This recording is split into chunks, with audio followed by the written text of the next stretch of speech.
এখন পর্যন্ত আমি জানি না বিএনপি স্ট্যান্ড কি, কিন্তু এটা তো সত্যি যে যদি এটা মেনে নিয়ে বিএনপি সরকার গঠন করে, এবং আমি সেটাও জানি না যে বিএনপি সরকার গঠন করবে কিনা, তাই না?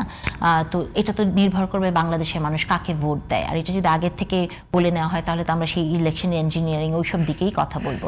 তো আমি জানি না বিএনপি ক্ষমতা পাবে কিনা বিএনপি, কিন্তু আমার কাছে মনে হয় যে বিএনপি এমন একটা জায়গায় এখন আছে এই মুহূর্তে যে নির্বাচন তার জন্য ভেরি ইম্পর্ট্যান্ট, সেটা করা। এবং নিশ্চয়ই বিএনপি যদি এই মুহূর্তে জনগণের সাথে কোনো কিছুতে কমিটেড হয়, জনগণ যদি হ্যাঁ বা নার মধ্যে যেটাকে বেছে নেয়, আমার মনে হয় বিএনপি সেই দায়িত্বটি পালন করবে। এটা আমার বিশ্বাস এবং এটা আমি বিশ্বাস করতে চাই। আর উচ্চকক্ষ নিম্নকক্ষের কথা যেটা আমাকে বললেন আপনি, আমাকে আপনি একটা জিনিস বলেন যে এই উচ্চকক্ষ নিম্নকক্ষে আপনি যে কথাটি আপাকে বলেছিলেন যে গায়িকা কি এমপি হবে না, নায়ক কি এমপি হবে না, আমি বলি যে না, হবে না। কারণ এমপি মন্ত্রী হওয়ার জন্য আপা যেটি বলছিলেন শিক্ষাগত যোগ্যতা, পলিটিক্যাল ম্যাচুরিটি, এগুলো ভেরি ইম্পর্টেন্ট। আমরা আসলে গায়ক গায়িকারা শিক্ষাগত যোগ্যতা থাকতে পারে না। আমি বলছি বাংলাদেশের এক্সপেরিয়েন্স থেকে, ঠিক আছে? বাংলাদেশের এক্সপেরিয়েন্স আপনাকে কথা বলতে হবে। বাংলাদেশে ধরেন চাচি, খালা, ভাবি, তারা হচ্ছে সংরক্ষিত আসনে গেছেন। খুব ভালো মমতাজ, উনি গান গাইতে পারেন, হ্যাঁ, উনি জনমানুষের গায়িকা, কিন্তু উনি জননেত্রী নন, তাকে নেওয়া হয়েছে। সুবর্ণা মুস্তফা, হ্যাঁ ঠিক আছে, কিন্তু আমার কথাটা হচ্ছে সেটা মুস্তফারা তো মানে শিক্ষিত ছিলেন না। আপনি আমাকে বলুন তো, মানে শিক্ষিত থাকা এবং পলিটিক্যালি সচেতন হওয়া এবং পলিটিক্স বোঝা, এটা দুটো ডিফারেন্ট জিনিস। আপনি এই সাবকন্টিনেন্টেই দেখেন না কেন, বেনজির ভুট্টো বা ইন্ডিয়াতে যদি আপনি রাজীব গান্ধী ছেলে মেয়েদের দেখেন, যারা পলিটিক্সে আসে তারা কিন্তু পলিটিক্স নিয়ে পড়াশোনা করে। আপনি বাংলাদেশে কয়জন রাজনীতিবিদকে দেখবেন যে রাজনীতি বিষয়ে পড়াশোনা করেছে? পলিটিক্যাল সায়েন্স কেন আছে পৃথিবীতে তাহলে? তো শুধুমাত্র কি পলিটিক্যাল সায়েন্স কিংবা রাজনীতি বিষয়ে লেখাপড়া করে সংসদে আসতে হবে? এই একটা কথা আপনাকে বলি, বাংলাদেশে এখন একটি ট্রেন্ড হয়ে গেছে যে পড়াশোনাকে সেকেন্ডারি জায়গায় রেখে ক্ষমতাকে উপরে দেখা। তা না হলে আজকে যে ছাত্ররা ক্ষমতার জন্য ছুটছে, তারা কিন্তু, আপনি নেপালের দিকে তাকান, তারা কিন্তু কি করতো জানেন? তারা এই গণ অভ্যুত্থানের পরে ক্লাসরুমে ফিরে যেত। কিন্তু আমাদের দেশের পার্সপেক্টিভে আমরা এই যে উচ্চকক্ষ নিম্নকক্ষ বলেন, এই নিম্নকক্ষটা কি? পৃথিবীর কোনো দেশের মন্ত্রীরা কি মানে রাস্তা বানানোর স্যাংশন নেয়? তারা কি ওই টাকাগুলো নেয়? তারা কি কোথায় কোন রাস্তা হবে, স্কুল বানাবে, এগুলো কি এমপিরা দেখেন? এটা এমপির কাজ না। কিন্তু বাংলাদেশে এমপির প্রথম কাজ কি জানেন? এমপি হয়ে যাওয়ার পরে ট্যাক্স ফ্রি গাড়ি আনা, এটা হচ্ছে তার প্রথম কাজ।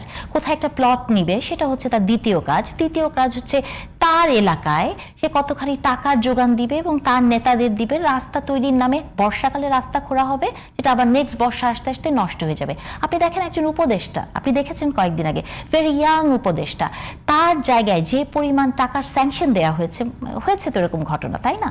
তো তাহলে এটাই যদি আপনার পলিটিক্যাল গোল হয়, হ্যাঁ, বা ব্রেকের সময় আপা বলছেন যে উনাকে একজন সরাসরি প্রশ্ন করেছেন যে আপনি এমপি হতে চান কিনা। আমাকে সেদিন একজন খুব প্রমিজিং নেত্রী একটি নতুন দলের লাইভে জিজ্ঞেস করেছে যে আমি এমপি হচ্ছি কিনা।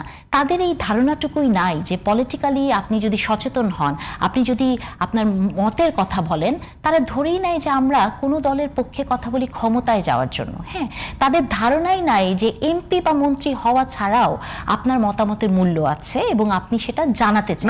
শিক্ষক, সাংবাদিক কিংবা বিভিন্ন শ্রেণীর পেশা, তারা তো একটা প্রেশার গ্রুপ নিঃসন্দেহে। হ্যাঁ, কিন্তু মানুষ ধরেই নেয় যে, দেখেন আপনি এখনই দেখেন লাইভে দেখাচ্ছেন না, নিচে দেখেন আমাকে লিখছে বিএনপি দালাল, আপাকেও কোনো না কোনো দালাল, বা আমাকে লিখবে কি উনি ভিসি হতে চান। হ্যাঁ, কিন্তু এগুলা যে আমাদের লাইফের গোল না। হ্যাঁ, অলরেডি তো আমরা সোসাইটিতে এস্টাবলিশ।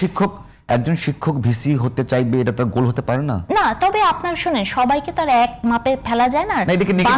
না, নেগেটিভটা আমরা বানিয়েছি। বাংলাদেশে ভিসি হতে গেলে আপনি তো অবশ্যই জানেন যে পলিটিক্যাল দলের সাথে তার সংযোগ বেশিরভাগ ক্ষেত্রেই থাকতে। আমি সবাইকে বলছি না, সেটা খুব মানে গেল 17 বছর হয়েছে, আমরা গেল 17 বছর হয়েছে, এর আগে কিন্তু অনেকে হয়েছে। না, অনেকে হয়, কিন্তু আপনাকে কোন পার্সপেক্টিভে আপনি কথা বলছেন, দেশটা কোনটা এবং রাজনৈতিক চর্চাটা কেমন, সেটা মাথায় রেখে। এখন আপনি যেমন যেটার কারণে আমি পিআরের পক্ষে ছিলাম না কখনোই, সেটা হচ্ছে যে আপনি পিআরের কথা বলার সময় সব সময় বড় বড় দেশের এক্সাম্পল দেন। আপা বললেন যে উন্নত দেশগুলো চেক অ্যান্ড ব্যালেন্স করে, তাই না, পিআর পদ্ধতিতে যারা আছে। আপনি আমাকে বলেন উন্নত দেশে চেক অ্যান্ড ব্যালেন্স নিয়ে আপনি কথা বলেন, সেই দেশে নারীর অবস্থান কি? সেই দেশে গণতন্ত্রের চর্চা কবে থেকে শুরু হয়েছে, কেমন হয়েছে? সেই দেশে ওয়েলফেয়ার সোসাইটি, কয়টা মানুষ আছে সেই দেশে আমাদের মতো মানে অনিরাপদ জীবনযাপন করে? কয়টা মানুষ আছে যে আপনি রাস্তা দিয়ে যাবেন, মেট্রো রেলের থেকে উপর থেকে কিছু একটা পড়ে আপনি মারা যাবেন? তাই না? তাহলে আপনি পিআর চাবেন, স্পেসিফিক্যালি পিআরের কথা বলবেন, কিন্তু আপনি অন্যান্য গণতন্ত্রের যে ক্রাইটেরিয়াগুলো আছে সেগুলো ফিল আপ করবেন না। তার মানে বোঝাই যায় যে আপনি সেই গণতন্ত্র চাচ্ছেন যে গণতন্ত্র আপনাকে ক্ষমতাশালী করবে, আপনাকে টাকার মুখ দেখাবে, আপনাকে পাওয়ার কেন্দ্রিক একটা রাজনীতি করাবে, তাই না? এখন এই যে নিম্নকক্ষ উচ্চকক্ষে পিআরের কথা ছিলাম, যেটা আপনি বলছেন যে ভেটো দেওয়ার ক্ষমতার কথা, আপনি দেখেন বিএনপি কিন্তু বলেছিল যে আসনের প্রেক্ষিতে ভিত্তিতে হবে, আর সরকার বলছে এই মুহূর্তে, বা জামাতে ইসলামী বলেছে ভোটের ভিত্তিতে হবে, সংখ্যানুপাতিক, মানে ভোট কত পার্সেন্ট কে পেল। তাহলে আপনি দেখেন ভোট কেন, কারণ হচ্ছে কি যে ভোট পেলেই তাদের ওখানে যাওয়ার সংখ্যাটা বাড়বে। তারা জানে যে সিটের রাজনীতিতে, মানে সিট পাওয়ার রাজনীতিতে তারা পিছিয়ে পড়বেন, যতই আপনি জরিপের কথা বলেন না কেন, এটা বাংলাদেশের রিয়ালিটি।